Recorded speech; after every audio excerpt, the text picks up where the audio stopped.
Bien bonjour, dans cette courte vidéo, je vais vous présenter les phénomènes que sont l'inspiration et l'expiration.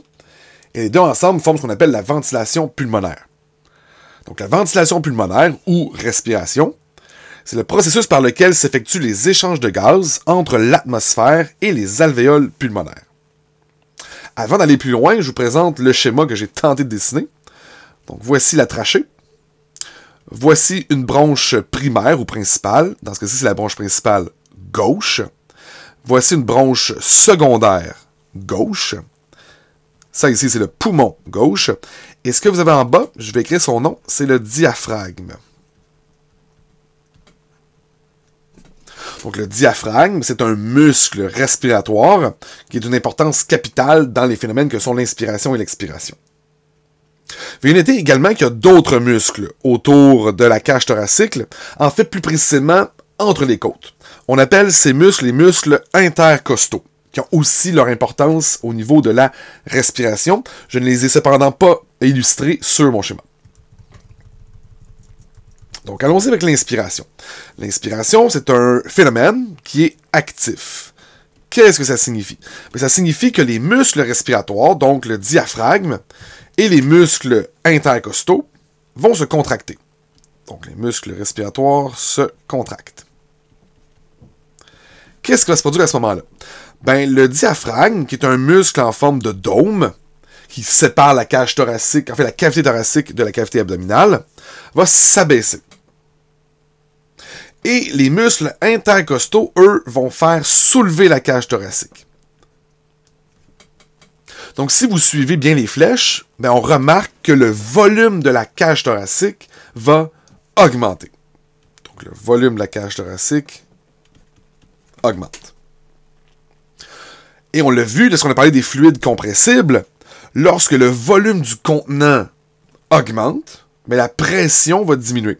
Donc, la pression intrapulmonaire va diminuer et va devenir plus petite que la pression atmosphérique.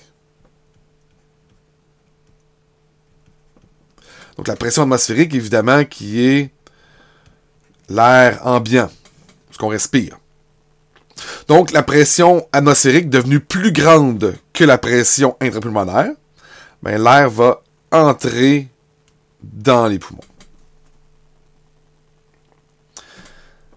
Allons-y maintenant avec l'expiration. Alors, l'expiration, vous avez compris que c'est le phénomène inverse. Donc, l'expiration, c'est un phénomène qui est passif. Quoique, on pourrait avoir une expiration active où on contracte encore plus les muscles intercostaux pour faire sortir encore plus d'air. Moi, je vais m'en tenir à l'expiration normale, c'est-à-dire l'expiration qui est passive. Donc, lors de l'expiration, les muscles respiratoires vont se relaxer. Donc, mon diaphragme, qui était abaissé, maintenant va remonter. Et mes muscles intercostaux, eux, qui avaient soulevé la cage thoracique, vont se relaxer et rabaisser la cage thoracique. Donc, vous voyez, regardez le sens des flèches. Qu'est-ce qui va arriver au volume de la cage thoracique? Il va diminuer. Donc, le volume de la cage thoracique diminue. Ce qui fait que la pression intrapulmonaire devient soudainement plus grande que la pression atmosphérique. Donc un peu de place. Atmosphérique. Excusez mes pattes de mouche. Donc, puisque la pression dans les poumons, donc la pression intrapulmonaire devient plus grande que la pression atmosphérique, l'air, qu'est-ce qu'elle va faire? L'air, évidemment, va ressortir. Donc voilà pour la ventilation pulmonaire, soit l'inspiration et l'expiration.